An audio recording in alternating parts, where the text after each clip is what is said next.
예, 안녕하세요.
오늘 했으면 하는 바람입니다.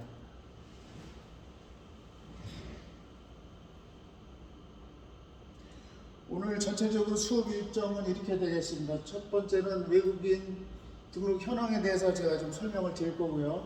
그 다음에 외국인 출입국 민원 진행 제도에 대해서 좀 간략하게 설명을 드리도록 하겠습니다. 그리고 여러분이 지금 코로나 시대에 그 출입국 사무소에 방문을 하지 못하지만은 제가 그 기관의 사진도 찍고 동영상도 찍은 거를 여러분한테 보여드리면서 부서를 소개하는 시간을 갖도록 하겠습니다. 그 다음에 출입국 업무를 할 때 외국인 밀집 지역에서 해야 되는데 과연 이 사람들이 어디에서 거주를 하고 어디에서 이런 업무를 하는지에 대해서도 대략적으로 소개를 하는 시간을 갖도록 하겠습니다. 그리고 만약에 출입국 업무를 한다 그러면은 그 출입국 사무소를 어디에다 해야 좋을지 요거에 대해서도 설명을 드리는 시간을 갖도록 하겠습니다. 마지막으로 여러분한테 질의응답도 시간을 갖도록 하겠습니다. 제가 이제 오늘 수업 일정에 대해서 전체적으로 말씀드렸는데요. 아마 여러분 채팅창이 지금 열려 있는데 제가 강의를 하는 중간에도 여러분이 채팅창에 질문을 하거나 또 궁금한 거 있으시면은 올려주시면은 제가 중간중간 그거에 답변을 드리면서 소통하는 시간을 갖도록 하겠습니다.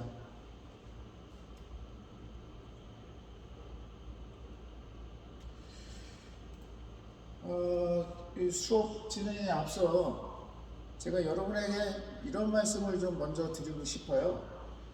그 행정사라는 거를 지금 여러분이 관심 있게 듣고 있지만은 도대체 행정사가 뭔지 숱하게 질문을 하고 또 되실 겁니다. 저도 지금 21년째 하고 있지만은 지금 이 순간에도 어딘가에 가서 제가 명함을 주면은 제일 많이 듣는 얘기가 행정사가 뭐예요? 라는 얘기를 제일 많이 듣습니다.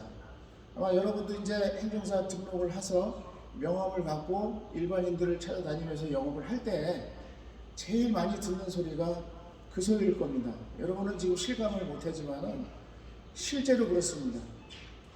그렇지만은 저는 여러분한테 행정사로서의 자긍심을 먼저 가져보시라고 권하고 싶습니다.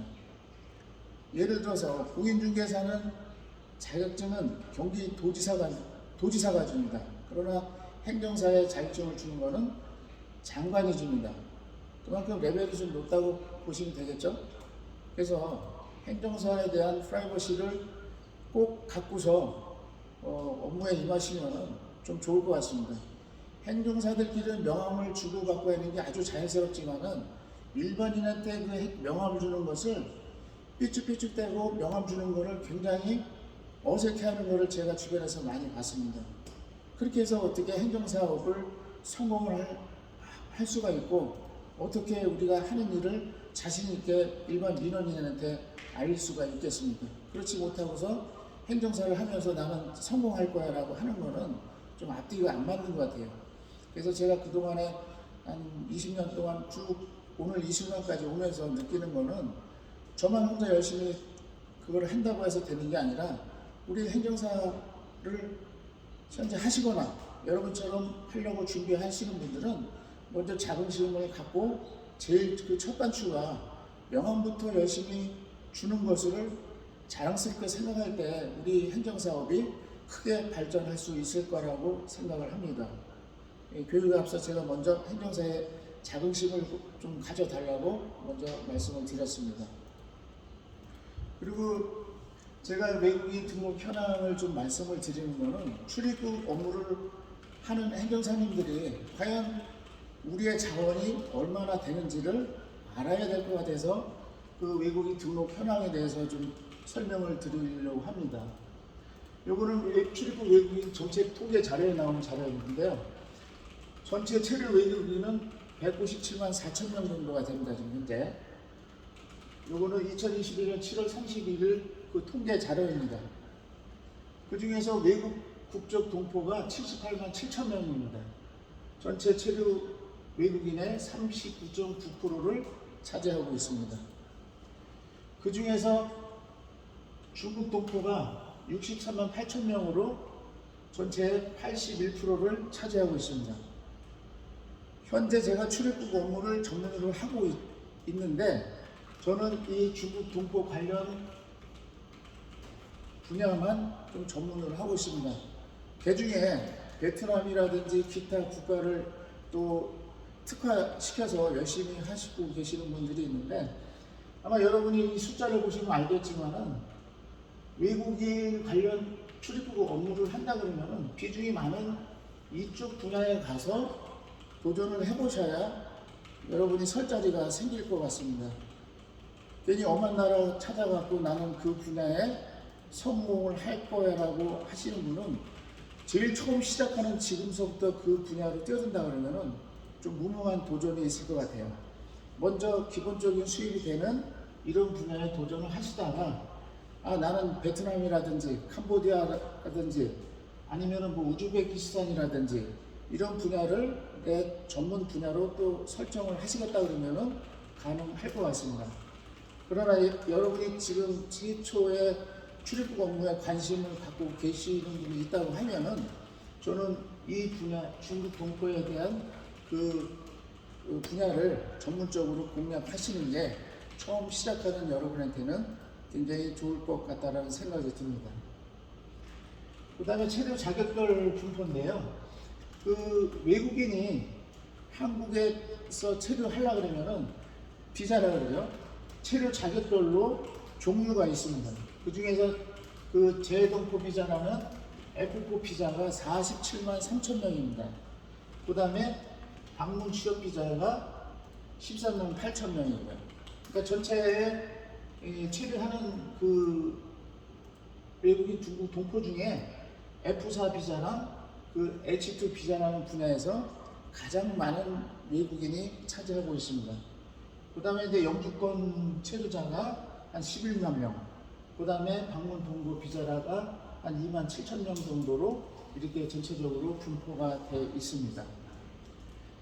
아마 재동포 비자라든지 방문 취업 비자라든지 이러한 사람들이 기본적으로 일정 요건을 충족하면은 나중에 이 영주권으로 다 가게 됩니다.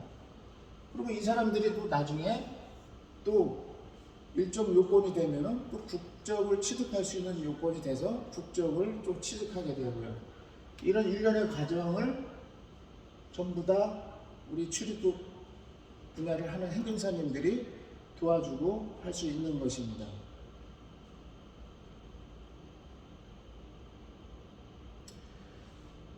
그러면 우리 한국에서 외국인들이 도대체 어디에 가서 사는지, 내가 만약에 한다 그러면은 이 사람들이 어디에 가서 있기 때문에 내가 그쪽을 공략해야 되는지 한번 이 그림을 보시고 한번 어림잡아 보시면 되겠습니다.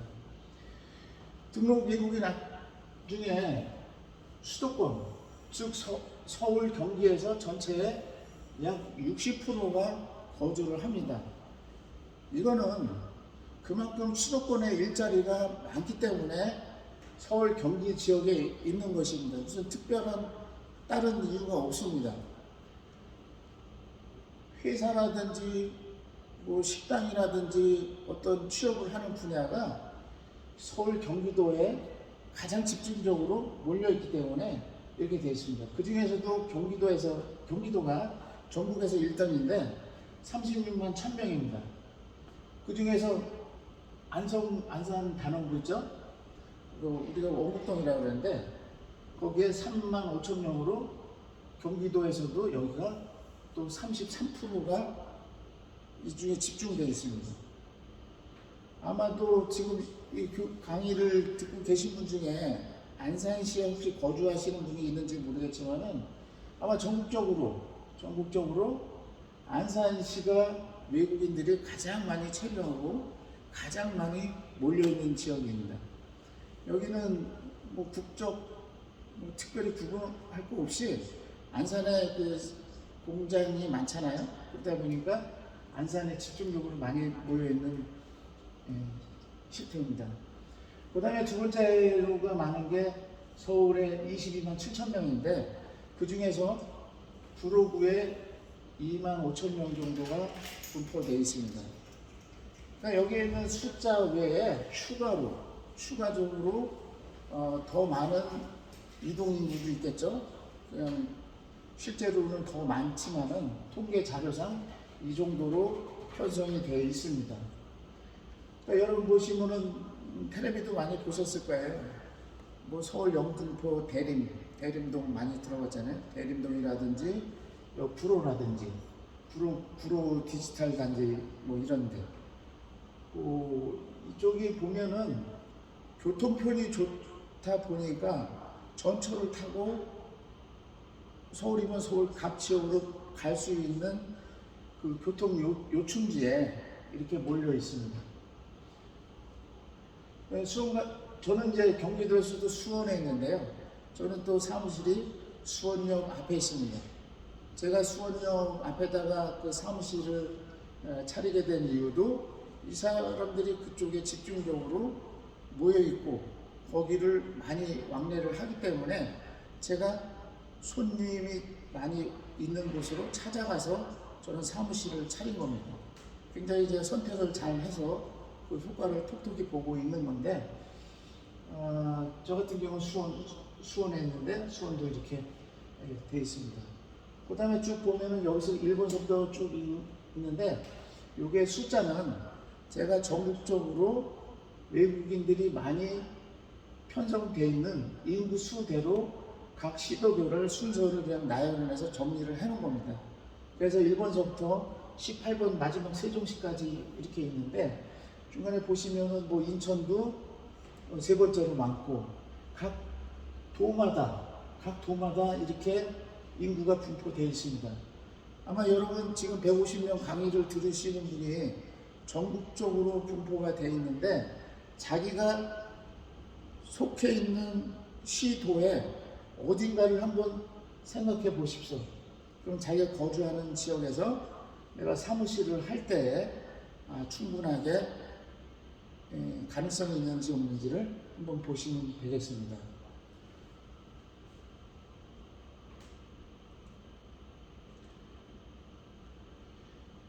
제가 지금 이렇게 쭉 설명을 드렸는데 아까 말씀드렸잖아요. 최대 외국인이 얼마나 되는지를 보시고 그러면 출입국을 전문으로 하는 행정사로서 전망은 있을지 없을지 여러분이 보시기에 좀 가늠이 되십니까? 제가 참고적으로 말씀을 드리면은 저희 사무실에서 1년 동안에 그 업무를 처리하는 그 건수가 대략적으로 9천에서 10,000명 정도를 처리합니다. 그러면 저희가 직원이 저까지 포함해서 한 4명, 5명이 지금 하고 있는데요. 10,000명을 저희 5명이서 합니다. 그러면 각 지역별로 이렇게 봤을 때 그건 저는 10몇 년 동안 했을 때 그 숫자예요. 그러니까 여러분이 생각하실 때 저만큼은 할 수 없겠지만은 최소한도 하루에 2~3명씩만 손님이 온다 하더라도 사무실을 유지하면서 할 수 있는 기본적인 데이터와 그 수익을 놓고 볼 때 충분히 가능성이 있다라고 봅니다. 그래서 그 전망을 보시면은 그 외국인이 점차 늘어나고 있습니다. 그 다음에 외국인에 대한 고용 시장이 점점 확대가 돼서 외국인을 안 쓰면은 공장이나 시골 농장 같은데 지금 운영할 수 없는 그런 실정입니다. 그렇다 보니까 외국인에 대한 정책이라든지 이런 게 자꾸 문호가 열리고 또 개방이 돼서 점차적으로 최루 외국인에 대한 관리를 어느 누군가는 해야 되는데 그것이 우리 행정사한테 기회가 주어지고 있는 것입니다. 그리고 외국에 대한 출입국 업무가 굉장히 다양합니다. 비자를 받는 거, 등록증을 만들어주는 거, 체류하는 동안에 연장을 해주는 거, 그 다음에 나중에 아까도 전에도 말씀드렸지만 영주권 신청이라든지 국적 신청까지 그 모든 일련의 과정을 누군가는 도와줘야 되는데 그게 우리 행정사님들이 해야 될 일인 것입니다. 그래서 저는 여러분에게 혹시 행정사 업무에 관심이 있고 개업을 준비 중이신 분이라고 하면은 출입국 업무 분야에도 조금은 관심을 갖고 한번 도전해 보시기를 권해드립니다.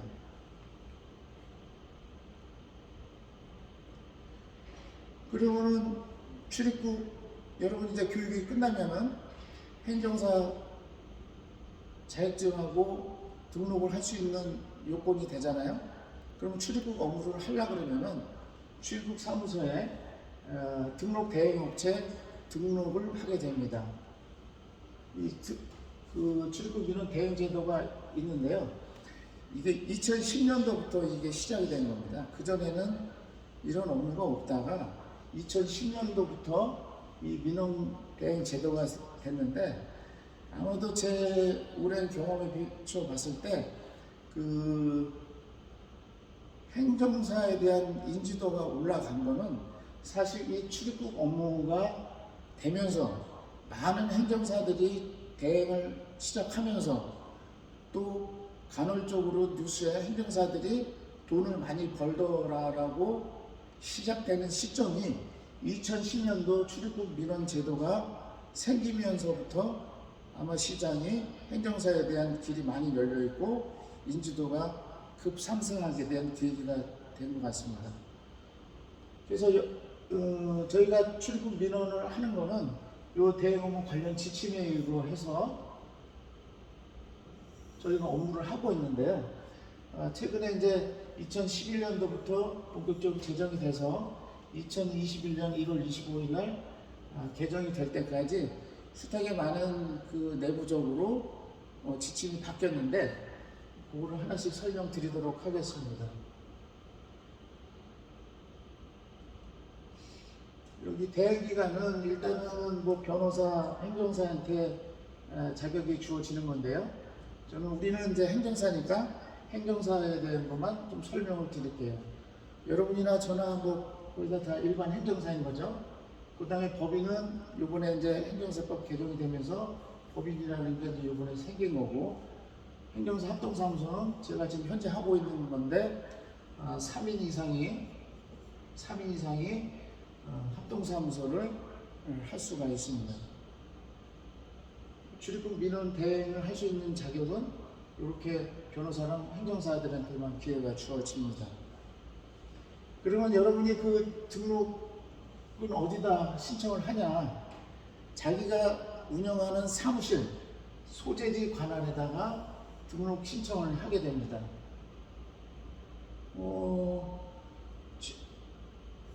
2021년 8월 30일 현재 전국적으로 출입국 민원 대행을 하겠다라고 신청되어 있는 그 기관이 총 1886개입니다. 아까 말씀드렸죠? 외국인, 최대 외국인이 100만 명인데 그 중에서 중국 동포가 한 70만 명 정도 됐잖아요. 70만 명에 대한 업무를 이 1886개에 등록된 우리 행정사님들이랑 변호사들이 저희처럼 뭐 이렇게 단순한 업무를 하지는 않으니까 실제로 보면은 그 행정사님들이 그 한 70여만 명 되는 그 외국인을 이 업체에서 지금 하고 있는 겁니다. 근데 제가 볼 때 이 1886개가 실제로 다 하냐? 또 그렇지가 않습니다. 아마 지금 여러분이 강의 들으시면서 행정사 자격을 준다고 하니까 또 교육을 받는 분도 있고, 실제로 행정사업을 하기 위해서 지금 강의를 들으시는 분도 있을 것 같은데, 역시 마찬가지로 행정사 자격을 만들어 놓고 출입국 민원 대행 기관도 있어?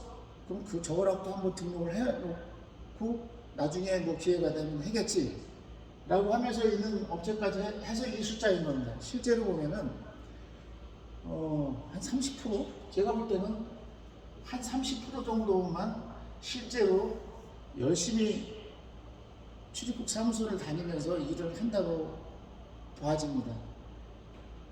나머지는 장롱면허처럼 또 등록 민원 대행 기관에 등록만 돼 있지 실제로 안 하시는 분들이 좀 많이 있어요. 그렇다고 그러면은 그 체류 외국인에 대한 경쟁력이 아까 70만 명에서 1800개 업체에서 하는 줄 알았는데 실제로 보면 또 그 중에서 한 30-40%가 정도가 된다 그랬잖아요.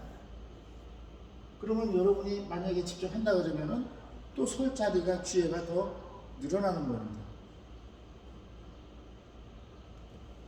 이 등록 대행 기간이 되면은 전국에 있는 외국인청 사무소에 어디든지 그 유입장을 갖고 가서 다 업무를 할 수가 있습니다. 그래서 저는 수원에 등록이 되어 있는데 제가 필요하다면은 서울 출입국도 갈 수 있고 강원도 춘천도 갈 수 있고 청주도 갈 수 있고 전국을 다 갈 수 있습니다. 내가 사무실에 등록돼 있으니까 나는 수원 출입국만 가야 되나 보다라고 하는 게 아니라 전국 어디든지 다 갈 수가 있습니다. 근데 중요한 거는 의뢰를 받았을 때 타 지역까지 갈 만큼 수수료를 받았을 때 가는 거죠. 그렇지 못할 때는 뭐 갈 수가 없습니다. 제가 춘천도 가보고 뭐 저기 당진도 가보고 천안도 가보고 이렇게 다 다녔을 때 제가 수원 관할 거기에서 받는 비용보다는 훨씬 더 많은 금액을 받고 그 멀리까지 가게 됩니다. 실제로 보면은 1년에 한두 번 정도는 내가 관할하는 그 주로 다니는 출입국 사무소 외에 지역으로 가서 업무를 볼 수도 있습니다. 그 다음에 그 전용 창구를 이용하게 되는데요. 요거는 이따 또 한 번 더 설명을 드리겠지만은 전용 창구는 출입국 사무소마다 이용하는 행정사들이 이용하는 시간을 정해놨습니다. 그거는 이따 다시 한번 뒤에 나오니까 설명을 드릴게요.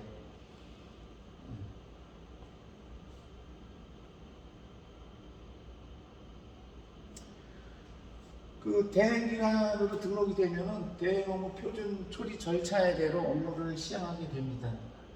그래서 좀 전에 말씀드린 대로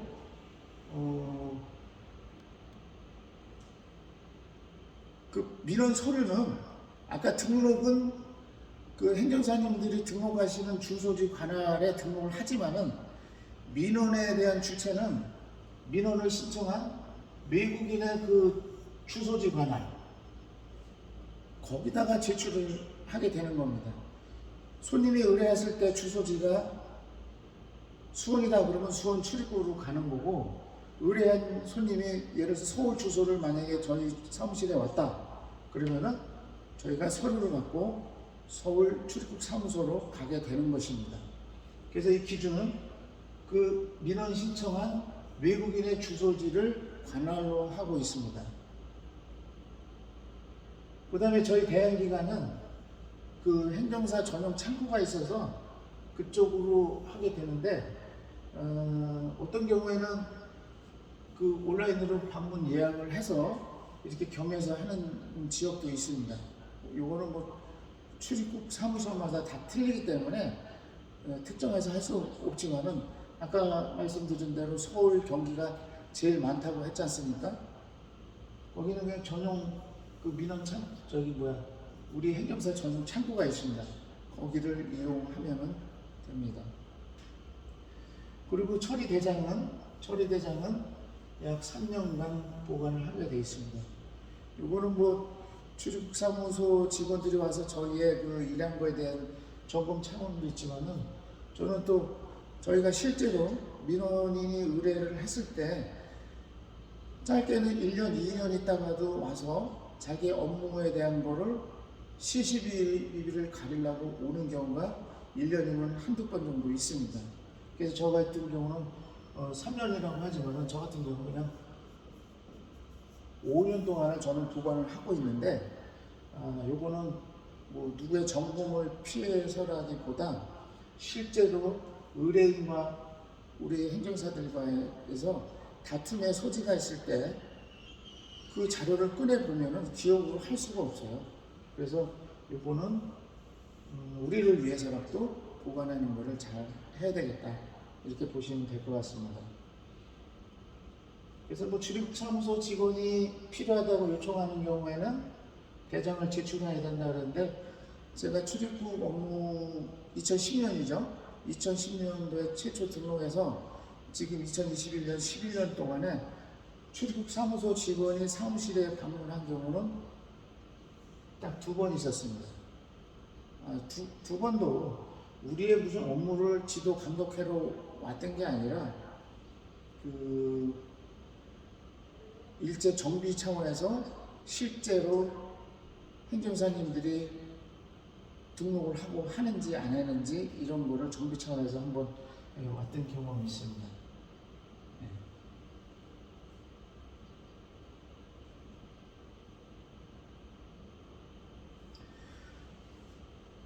여러분이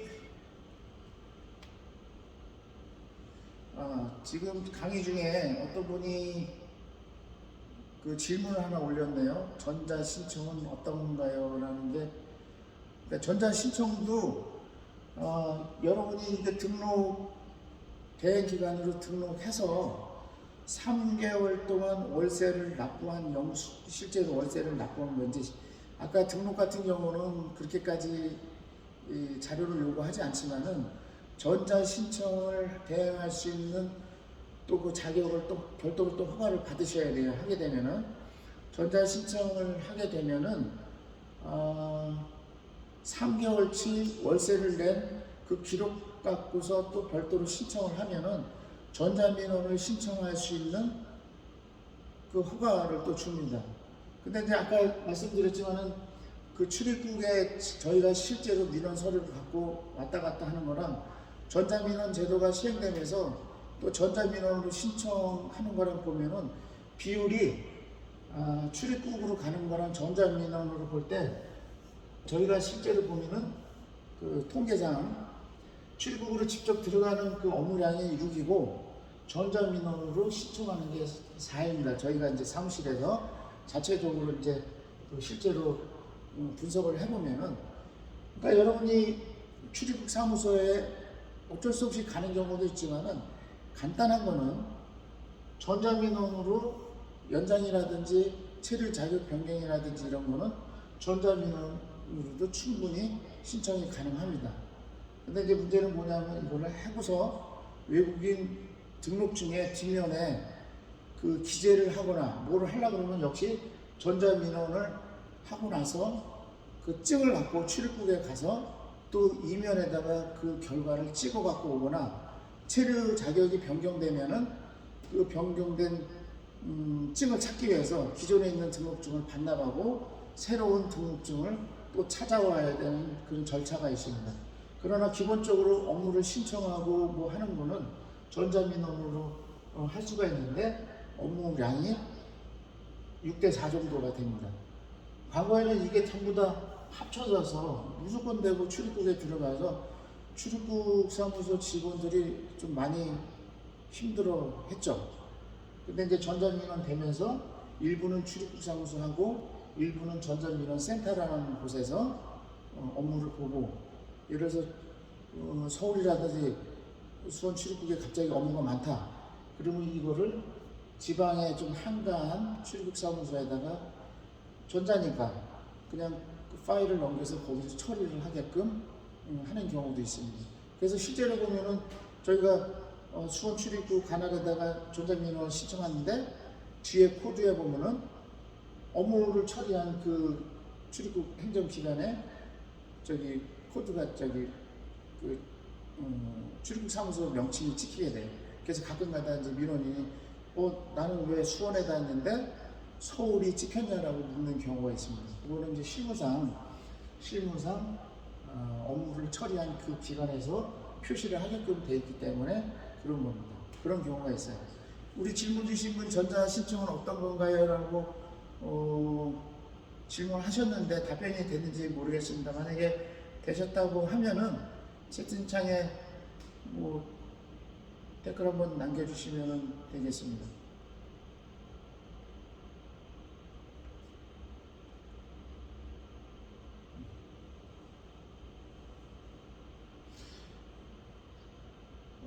조금 더 제가 설명을 드리고요. 다음 시간에는 그 외국인청 여러분이 직접 갈 수는 없지만은 그 현장을 가고 부서별로 어떤 업무를 하는지 이를 좀 직접 봐야 되는데 못하고 제가 이제 사진 촬영한 거라든지 이런 거 설명을 드리는데, 제가 수업 다음 시간에 할 얘기지만은 이거는 여러분은 지금은 교육을 이수해야 돼서 듣는 거지만은 실제로 만약에 여러분들이 출입국 업무를 하실 생각이 있는 분이라고 하면은 무조건 되고 가셔야 됩니다. 무조건 되고 가셔서 출입국 사무소에서 실제로 어떤 일을 하는지 거기에 와 있는 손님들을 보시라는 거예요. 이 출입국 사무소에 바글바글 되어 있는 그 외국인들을 보고 내가 할 수 있는 일인데 이 사람들을 보고 내가 만약에 그거를 캐치를 못한다고 하면은 안 되죠.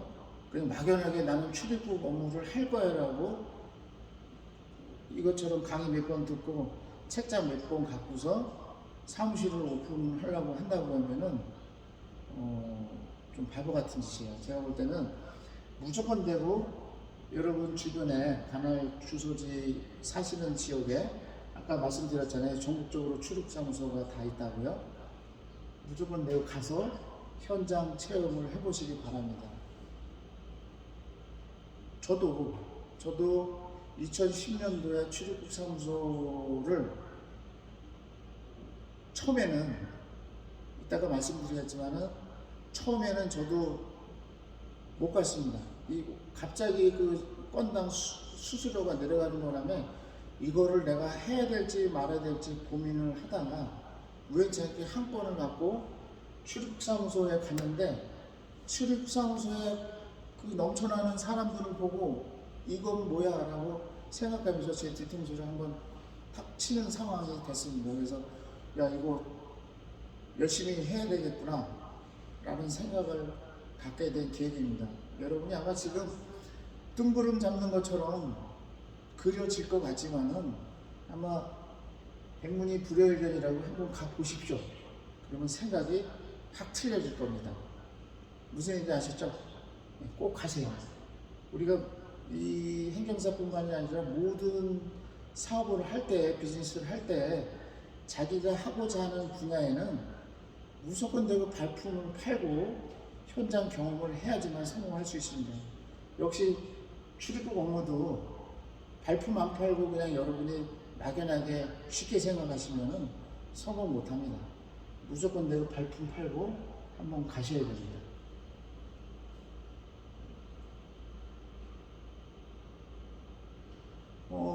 다음 시간에는 이제 아까 조금 말씀해 전국에 있는 출입국 현황도 말씀드리고 그 부서별 또 현장에 대한 그 사진 제공하면서 또 2교시를 시작하도록 하겠습니다. 잠깐 쉬었다가 다시 시작하도록 하겠습니다. 수고하셨습니다.